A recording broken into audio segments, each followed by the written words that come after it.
I'm making a video essay on every Harry Potter film, and to be honest, I was not as excited to make the Chamber of Secrets video as I was to make the others, so I put it off, which is why I've done every film besides the final two before this one.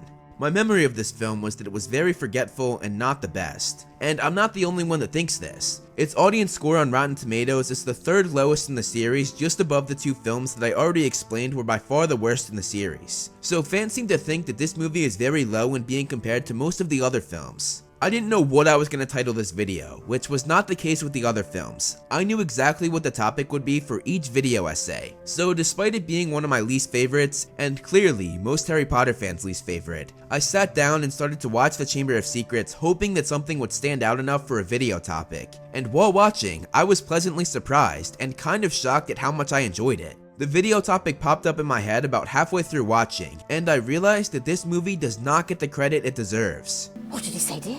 My memory of this movie was overtaken by the weakest parts of the film. I hate how Hermione used magic outside of school while in Diagon Alley. I hate the fact that Lucius was about to use the killing curse on Harry, which is just ridiculous. This film also has one of the worst mistakes I've seen in a film, with the cameraman in plain sight. Bruh. And most of all, this movie's ending was burned into my mind as probably the corniest thing I've ever seen in my life, and was a terrible ending. This list of things ruined the movie for me for so many years, but for this viewing, I looked past these things and realized that this movie is actually pretty damn good. Before we get into anything, let's discuss why this movie is so forgettable and why it's so low in many Harry Potter fans' minds. I think the biggest thing is that it's often grouped with the first movie because those two are so similar, but so different from the rest of the series. They have a completely different feel to them. These are the two films directed by Chris Columbus, and they have so much that alienate themselves from the rest of the series, like the fact that these are the lightest films, Hogwarts Castle even being a brighter color than the rest of the movies. We also have a different Dumbledore than the other films, as Richard Harris was replaced by Michael Gambon after Harris's unfortunate passing, and even Cornelius Fudge looks so different than how he did in the other movies, having a sort of colonial look, when later he looks more modern and almost like a different character. These two films are so far from the rest of the series, and if most fans had to choose between these two, they're almost always choosing the Philosopher's Stone, because that movie is what started it all, and is what made the Harry Potter films so successful. So the Chamber of Secrets now becomes the movie that everyone ignores and forgets about, when really, we should be giving this movie much more credit than it currently has.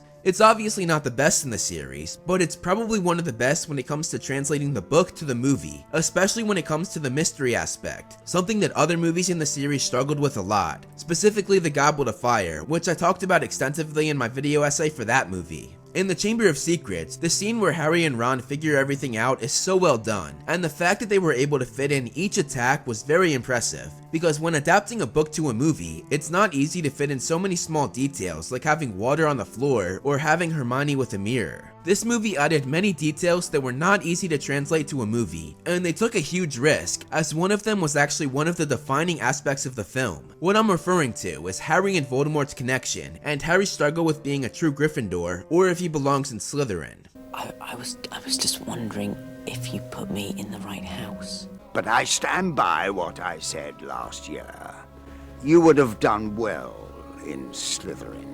Harry's struggle with what house he should be in is not easy to convey, because in the book, JK could just come out and say that he was thinking about it and was conflicted. But in a movie, you have to come up with a clever way of showing this, and they did just that with possibly two of the most interesting scenes. The scene where Harry talks to the Sorting Hat, and the scene where Harry and Dumbledore talk about the Sword of Gryffindor. Godric Gryffindor. It would take a true Gryffindor to pull that out of the hat. This scene also has one of my favorite lines where Dumbledore says, "It is not our abilities that show what we truly are. It is our choices." Harry's dilemma with Slytherin versus Gryffindor also parallels Harry's worries of how similar he is to Tom Riddle, aka Lord Voldemort. It's a very interesting concept, and the films actually added something that I thought was beyond brilliant, and that was making Harry have the same conversation with Dumbledore that Voldemort had 50 years prior. Is there something you wish to tell me? Is there something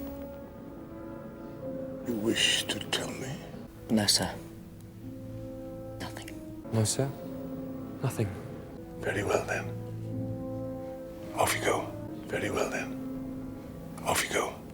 This was a brilliant addition that added so much to the story, and most of the time I don't like when they add details that weren't in the book, because most of the added scenes are pointless, as I've discussed a few times in other video essays. But the difference with this scene versus the other scenes is that this one actually adds to the story, the character development of the hero, and adds to the conflict inside of Harry's head.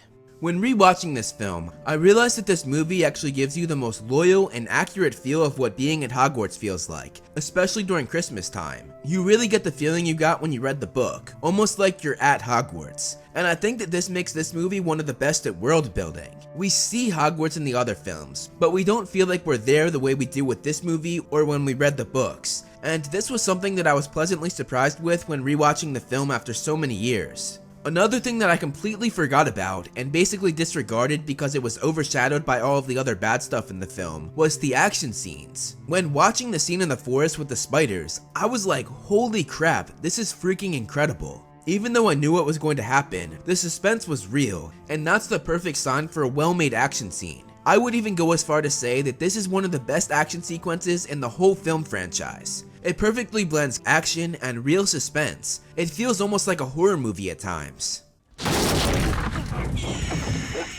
This movie was actually much darker than I remembered, and there are several jump scares throughout that are horror movie-ish. But that being said, while this film is arguably one of the scariest, I also realized it's one of the funniest. I had completely forgotten how funny this movie was. I was cracking up at some parts.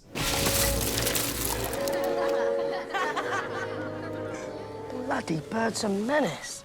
And sometimes it's just small throwaway lines, or it's even as simple as some physical acting, most notably by Rupert's hilarious faces. Other films in the franchise struggled very heavily with blending comedy and the dark stuff, especially the Half-Blood Prince. They messed up the balance there and had comedy dominate the movie, making it so when people think of the sixth movie, they immediately think of it as a funnier movie, when in reality, the book is actually one of the darkest. The Chamber of Secrets was able to add just as much comedy as the Half-Blood Prince, but they ensured that it didn't define the film. When you think about it, you don't think of comedy, you think of the mystery and the suspense, which is exactly what should define this movie, because that's what defined the book.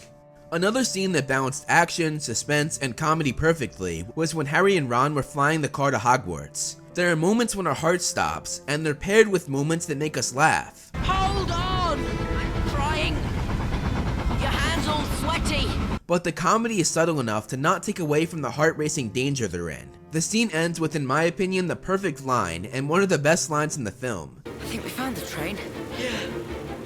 As I said, the reason why I think many people disregard this movie is because it doesn't stand out and is overshadowed by the Philosopher's Stone. But in my opinion, while I don't think that this film is better than the first one, when rewatching it, I realized that it outshines the first film with a few things. Not all, but just a few. I think the biggest one is the special effects. Now, this was made 1 year after the first movie, so it's not like there was a huge leap in special effects in between the two films. Chris Columbus, the director of both movies, was disappointed with the CGI in the first film, especially the ghosts and the Quidditch sequence. The ghosts were the thing that Chris Columbus was most disappointed with in the first movie. But here, they perfected the ghost special effects with Moaning Myrtle, and she looks great. And the same can be said about Quidditch. There were some truly awful effects in the first movie with the Quidditch match, and just looking at this compared to the Chamber of Secrets, it's clear how much better the CGI was for the second film. And speaking of Quidditch, not only was the CGI great, but I realized while rewatching that this is actually my favorite Quidditch sequence in the whole movie franchise. Looking at Dobby, the Basilisk, and Fawkes' animation compared to the troll in the first movie, again, it looks like they're years ahead of the Philosopher's Stone with special effects. And not only did they have good computer animation, but they also had some really incredible practical effects like Aragog and some scenes with Fawkes and the Basilisk. Fawkes looks so good that Richard Harris, the actor that played Dumbledore, actually said to a crew member how impressed he was that they trained the bird so well. Richard Harris comes over to us and he says, "It's absolutely amazing how they train these things, isn't it?" Chris and I stood there for a minute and thought, I said, no, it's a puppet. And he went, "Bleep off." He believed that Fawkes was real. And I thought, well, we've done a good job. If our actor who's standing 2 inches away from this thing believes that it's real. Cut. And movie camera. Pretty good, huh? And to top it off, the fact that they were able to blend the practical effects with the CGI so flawlessly was a really impressive feat. Another thing that sets the Chamber of Secrets apart from the Philosopher's Stone is the acting. The kids really came into their own in this movie, because in the first film, there was some acting that wasn't the best, but here, they really improved. Rupert Grint especially was incredible here, because as I said, he has some amazing physical acting that says so much without a word of dialogue. His face could show fear, his disappointment, and so much more, and most times it even adds a bit of comedy on top of all of that. For Daniel Radcliffe, there is one scene where he literally improvised a line, and it is probably one of the best and most badass lines we've ever heard Harry say in the entire film franchise. Let us hope that Mr. Potter will always be around to save the day. Don't worry. I will be. He had no idea that Jason Isaacs was going to say that, and Dan's ability to think on the spot impressed Isaacs so much. And at that moment, I thought, that's not a kid.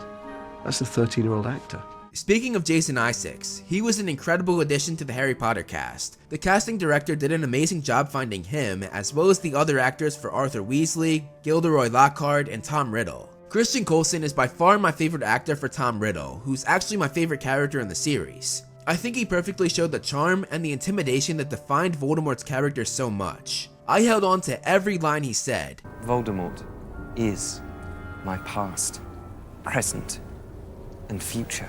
The entire scene down in the chamber is pretty much perfect. That was one thing that always stuck out to me even before rewatching this. Voldemort's reveal, Harry battling the basilisk, Fawkes coming down to help Harry, the sword appearing, and the destruction of the diary were all executed flawlessly. And you have to remember that at the time, they had no idea how important the destruction of the diary was, because not all of the books were out yet. So the fact that they nailed that scene here, it set up a good future for the film franchise, as it set up future plot lines for the 6th, 7th, and 8th movies. One thing that it took me years to find out was that this film had a post-credit scene, and discovering this blew my mind. I think it's the perfect ending too, because we see that Gilderoy is not okay, and that he ends up in the memory ward for St. Mungo's, which is basically the insane asylum.